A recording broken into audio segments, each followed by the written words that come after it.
This is a presentation on which Marvel movies you can skip if you're trying to go through them as a guy that likes DC movies a lot more.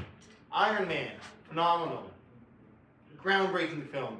At the time, I mean, it set a lot of these trends. So, of course, it holds up a lot better than the other origin movies we're going to go through and talk about here. But, specifically, always good to start with.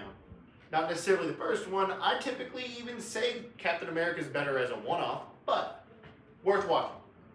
Incredible Hulk.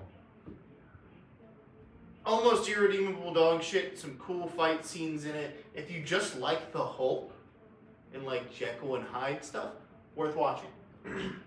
Iron Man 2. First one that kind of gave hints of the connection and what was here to come. It's good. You kind of should watch it. Otherwise, you're just gonna kind of see that they were working with all the agencies that you're used to from the comics. But if you're familiar with the comics, you can totally skip this. Thor, bad. Just really boring. It's horribly mistoned. Like, I like the idea of multiple tones and like when Thor's on his own, it's a lot more stoic, right? But I don't know, man. Like, the Hemsworths all just kind of got better over time. This is back when they were a little annoying. That's not real. Captain America: The First Avenger, one of my top 5. Super strong. I love punching Nazis. It's kind of a quintessential first issue of a comic book, and I think that's really cool. Like, they intentionally styled it like that. Bucky first appearance. He's actually much more standout character when you go back and rewatch it than you remember back in the day. Like, with modern context, a lot of people talk about Bucky and how important he is later on, and say like he was barely even in the first movie. No, he was there. He just.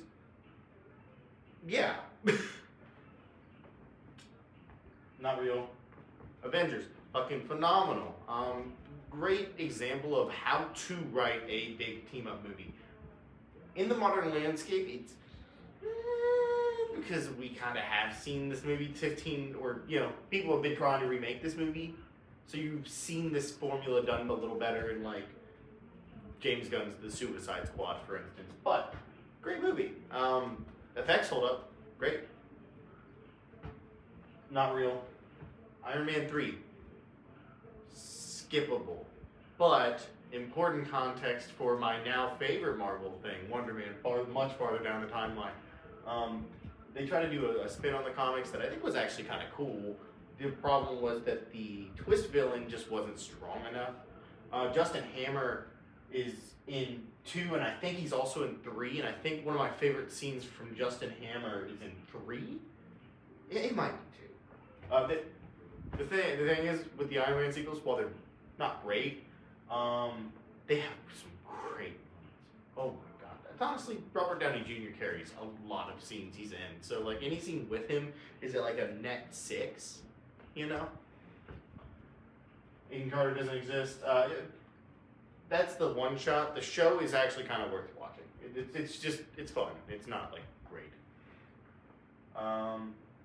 Thor: The Dark World. This is what everyone says the prequels were. This is that. Captain America: The Winter Soldier. It is a cool spy thriller, and I think it does echo those themes well. But I heard somebody talk about this, and I can't disagree that it does still feel like a comic book movie with a noir, thriller, like, color palette. Not as much that, like, more of like in the writing sense, where it still feels like a superhero movie at the end of the day, but it does have a cool, like, it's like when you put a Santa suit on one of your characters and rivals, right? Like, oh, that's a Christmas character, but also you just put a Santa suit on it, right? I digress. It's great. Guardians of the Galaxy is one of the best first movies in a franchise I've ever seen. I remember the opening scene of this is, I guess, spoiler, is the death of Star-Lord's mother, and I was in the theater and I literally just thought it was like an ad or something, or like it was like a really, really just. I thought I walked in the wrong movie. That opening scene is so visceral and real, and it really shows why James Gunn is good at making movies, because he understands the real people under the people who joke a lot, right? And God, that opening scene's so good. If you haven't rewatched Guardians of the Galaxy and you're watching this because I linked it, we're worth rewatching. Age of Ultron, fucking phenomenal in retrospect. At the time, kind of trash. I think it's cool. Aaron Taylor Johnson dies in a really silly way. But also that was more because they weren't allowed to use Quicksilver after the first movie. Like, they kept Scarlet Witch and the X-Men franchise kept Quicksilver. That was part of the custody split. So, like, that wasn't just, like, a joke. That was in contract. Ant-Man. Dude, there was a world where this was going to be made by Edgar Wright, and it was going to be so fucking cool. You would have made it before right around when Baby Driver came out. Do you understand that this was Baby Driver at one point, probably a little bit in his head? Like, the syncing up the music and everything was probably that. Oh, and he said he had so many cool ideas. I'm so mad about that. But also, this movie's pretty cool. Out of all the, like, first movies, I'd say it's, like, the third best. Like, behind Iron Man and Captain America. Shang-Chi number 4, probably. Captain America Civil War. This is just an Avengers movie. You should watch this. This is the most important movie in the saga, because a lot of things. If you have to choose to watch canonical, like, moments in the timeline, this one, all three of these back to back at every other movie, incredibly important to the timeline. Actually will be referenced in a way that isn't explained again.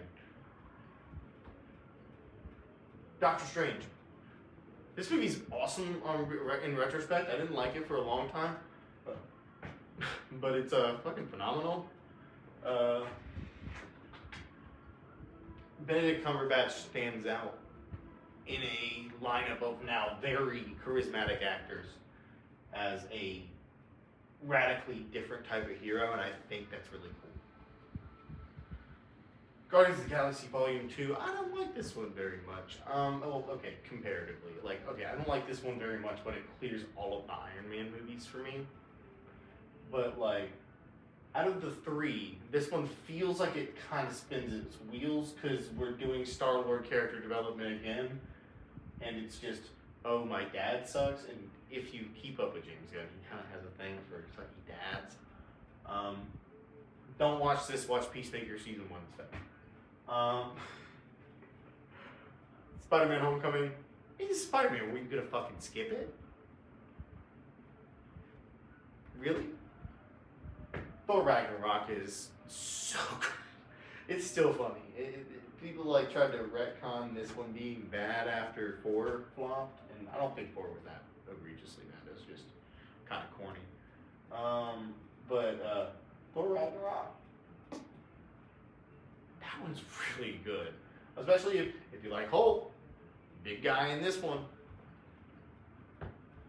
Black Panther. I mean, it's Black Panther, man. Just go watch it. Man, it's so good. Soundtrack's incredible. Some of the fight scenes early on are so creative, like Kingsman fight scenes, and they don't get it talked about enough. Like, Ulysses Claw was really cool in the beginning of that movie. The only thing that kind of fumbles is that now, at this point in the timeline, we've had so many superhero movies come out that we have the character trope of the opposite colored, bad guy in movies, not just in comics. So it did get a little more criticism for that, and that became a whole cultural thing. But otherwise, this movie's very good. It's just Killmonger getting in the suit kind of ruined it. He should have at least kept his mask off. Avengers Infinity War is all these were superhero films, and I'm measuring them on a different scale. Put this next to prestige movies like American Psycho. This holds up. This movie is worth all the studying.